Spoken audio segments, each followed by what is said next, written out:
తెలంగాణ వచ్చినాక సర్కార్ కొలువులు చేసేటోళ్ళ మంచి చెడ్డలు ఎంత మంచి గరుచుకుంటుండు సీఎం సారు.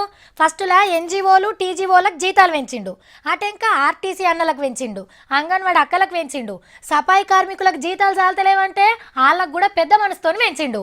అడిగితే కాదు లేదు అనకుంటా పెంచుతాడు. ఇప్పుడు వీళ్ళకు కూడా మీకు ఒక్కపారే 4,000 జీతం పెరిగిందేనడన్నా.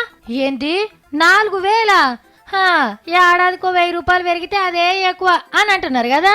కానీ మన విఆర్ఏలకు పెంచిండు సీఎం సారు. గదేనుల్లా ఊరికో రెవెన్యూ అసిస్టెంట్ అని ఉంటారు కదా, మన మంచి చెట్టులు అరుచుకునేందుకు. ఆగో వాళ్ళకు జీతాలు పెంచిండు.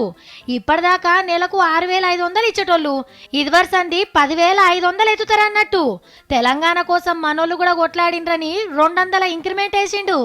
అంతేకాదులో విఆర్ఏలందరికీ డబుల్ బెడ్రూమ్ ఇల్లు కట్టిస్తామని మాటిచ్చిండు సీఎం సారు. ఈ ఇల్లు కూడా అనుకోకుండా వచ్చురు గిట్ల నోరు తీపి చేస్తాడని. అడిగిన దానికంటే ఎక్కువనే జీతం పెంచిండు కాబట్టి ఇంకింత రువ్వడిగా పనిచేసి పెద్దసారి పేరు నిలబెట్టాలి మరి.